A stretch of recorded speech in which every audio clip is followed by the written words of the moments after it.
Hello everyone, welcome back to my channel हौसलों की उड़ान।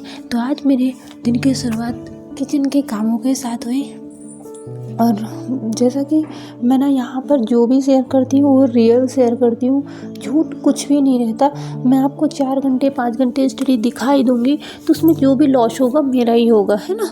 तो जब मैं मॉर्निंग में पढ़ती हूँ तो आपको दिखाती हूँ क्लियर कि हाँ मैं पढ़ रही हूँ। उस टाइम आपको टाइमर ऑन करके मैं सब कुछ दिखाती हूँ कि कितने घंटे में पढ़ती हूँ।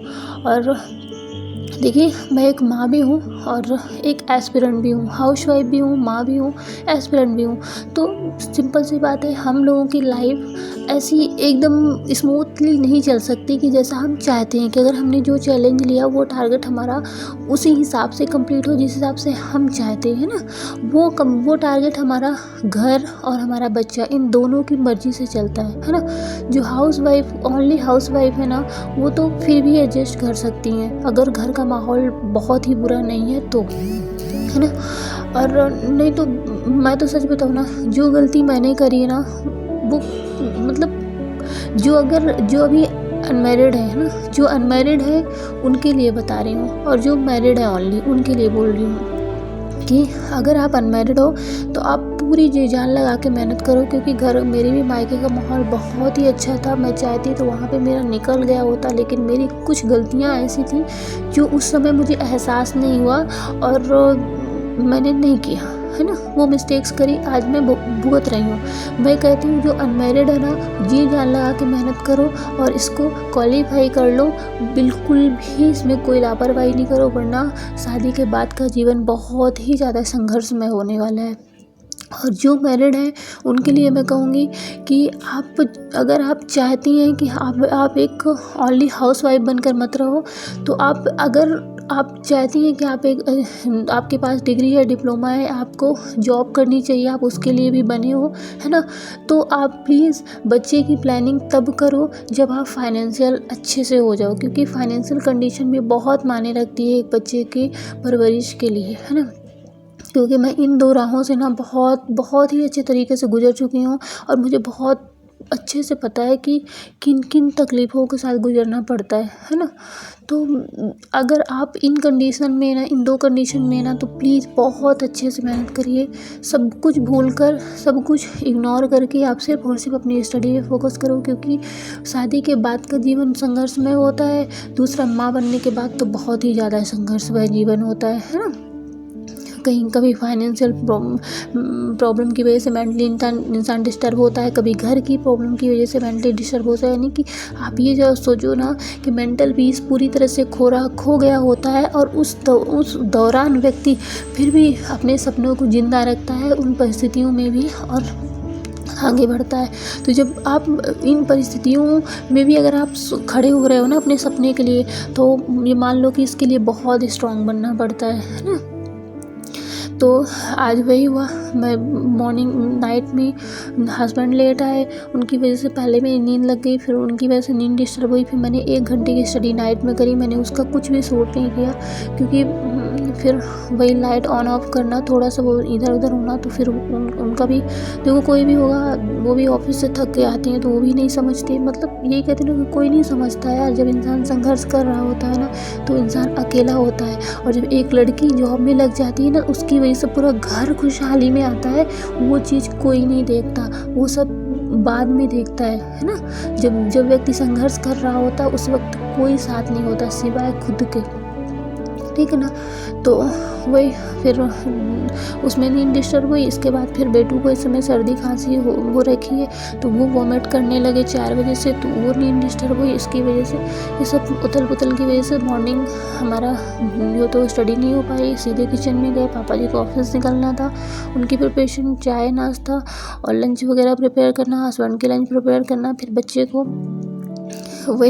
को नहलाना धुलाना, झाड़ू पोछा, बर्तन खाना, ये सब कुछ करते करते मतलब 1 बज गए। 1 बजे से मैं पढ़ने बैठी तो बेटू के साथ में तो लगभग 1-1.5 घंटे की स्टडी हो जाती है मेरी, क्योंकि बेटू सोते हैं 3 बजे, और फिर बेटू के साथ में फिर जब बेटू स्लीपी करते हैं तब मैं पढ़ने बैठती हूँ। तो मतलब ये कहो ना कि मैं सिर्फ ये कहना चाहती हूँ यहाँ पर कि आपके पास ना जो भी समय बचता है, पहले मैं भी ऐसी थी कि अगर मॉर्निंग में मुझे नहीं मिलता था लेट उठती थी ना, मैं पूरा दिन काम करती रहूँ और रात में जब सोऊँ तो रिग्रेशन के साथ सोऊँ कि मैंने अपने लिए कुछ नहीं किया। इसीलिए मैं कहती हूँ कि जो भी है, जैसी भी परिस्थितियाँ हैं, देखो जो गोल्डन चांस थे वो हमने निकाल दिए, है ना। अब हमारे पास जो परिस्थितियाँ हैं, इन परिस्थितियों को हमें एक्सेप्ट करना पड़ेगा और आगे बढ़ना पड़ेगा, है ना। तो इन परिस्थितियों को पूरी तरह से एक्सेप्ट करिए और आगे बढ़िए। अभी भी समय है, संघर्ष ज़रूर है, लेकिन इन संघर्ष में भी हम बहुत कुछ कर सकते हैं, है ना।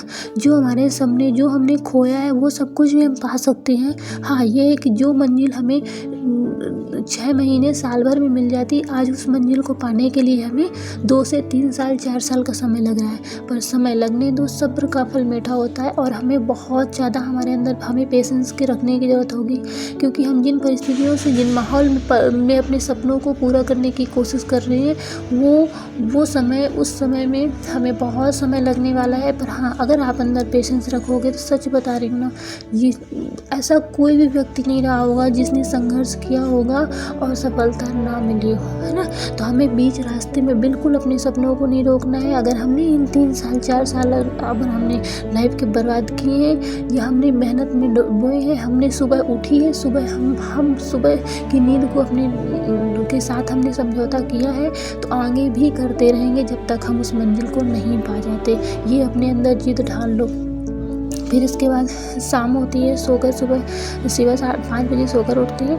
इसके बाद फिर उनको खाना वगैरह खिलाया मैंने, फिर वहाँ छत में ले गई, 1 घंटे छत में 6 से 7 खेला उन्होंने, प्लांट में पानी वगैरह डाला। फिर नाइट का डिनर प्रिपरेशन शुरू हुई। कल मैंने सोया चंक्स बनाई थी, तो सब लोगों ने खाना खाया। लगभग 8:30 तक ये सब चीज़ें हो गई थी और किचन क्लीन करते करते मतलब 9 बज गए थे मुझको। फिर 9 से 9:30 आधे घंटे स्टडी मैंने नाइट में फिर से करी। मतलब ये मानो कि कल मेरी 2 ही घंटे की स्टडी हुई, लेकिन हाँ, मैंने 2 घंटे भी दिया समय। क्या हुआ, सबसे मेन मैंने क्या रखी, कंटिन्यूटी रखी, है ना, लगातार निरंतरता रखी। वही चीज़ मैं आपसे कहती हूँ कि मैं पढ़ती पहले भी थी, लेकिन पहले कभी निरंतर नहीं रहती थी। शायद असफलताएँ मेरी लाइफ में इसीलिए आए, और मैं किसी दिन अपनी भी स्टोरी बताऊँगी कि मैं कितने साल से स्ट्रगल कर रही हूँ, किन किन हालातों से गुजरी हूँ। जो चीज़ें यहाँ पर ऐसा होगा कि मेरे शेयर करने से मेरी पर्सनल लाइफ में कोई दिक्कत नहीं होगी, तो मैं बहुत सारी चीज़ें आपके साथ शेयर करूँगी। वो एक पर्सनल ब्लॉग बनाऊँगी, आप लोगों को भी काफ़ी मोटिवेशन मिलेगा और चीज़ें मैं शेयर करूँगी। पर अभी जब तक हमारे पास समय है, मैं यही कहूँगी, समय हमारे पास, धीरे धीरे समय निकलता जा रहा है। हम सभी को एक साथ मिलकर, एक साथ सब एक दूसरे की हेल्प करते हुए आगे बढ़ता है। हर दिन अपने आप से लड़ना है, हर दिन अपने सपने के लिए लड़ना है, हर दिन एक कदम बढ़ाना है अपने सपने की ओर, तभी हम कुछ कर पाएंगे। क्योंकि अगर हम ऐसे सोचते रह जाएंगे ना, तो कुछ नहीं होने वाला है, ठीक है ना। जब भी आपको डिमोटिवेशन लगे ना, आप उन दिनों को अपने याद करिए कि जब आपने 5 बजे उठा होगा, जब आप 4 बजे उठी होंगी पढ़ने के लिए। आप ये सोचो कि मैंने उस समय अपनी नींद से क्यों समझौता किया था। अगर आप उस समय समझौता किया है, आपने क्यों किया? क्योंकि आपको अपने सपनों को पूरा करना था। तो फिर उन सपनों को अधूरा मत छोड़िए। अगर जो अभी लाइफ है ना, उससे भी ज़्यादा गर्त में डूब जाएंगे अगर हम लोग अपनी मंजिल को नहीं पाएंगे। तो सबसे बड़ा होता है मेंटल पीस, और हमारा मेंटल पीस ना, मतलब आप मान लीजिए बुढ़ापे तक हमें ये रिग्रेशन रहेगा कि हमने खुद से नहीं किया, नहीं तो हम पा सकते थे, है ना। देखिए, जब इंसान ऑनलाइन ही स्क्रॉल करता है, कभी मैंने महसूस किया, बहुत बार महसूस किया मैंने, फ्लिपकार्ट चला रही हूँ, मीशो चला रही हूँ, कोई भी चीज़ पसंद आ जाती है ना, उसको लेने से पहले 10 बार सोचना पड़ता है। क्यों? क्योंकि हमारे पास फाइनेंशियल कंडीशन अच्छी नहीं है। हमें 2 रुपए भी चाहिए होता ना, तो हस्बैंड से मांगना पड़ता है, और हम उसके लिए नहीं बने हैं यार। लोग हमसे मांगे, है ना, हम किसी से मांगे, हम इसके लिए नहीं बने हैं यार। हमारे पास डिग्री है, हमारे पास एजुकेशन है, फिर हम क्यों मांगे? मेरे बहुत सारे सपने हैं छोटे छोटे। मेरा जब बर्थडे आता है ना, उस वक्त मुझे लगता है कि मैं जबलपुर में हूँ और ग्वारी घाट में ना बहुत सारे बुजुर्ग रहते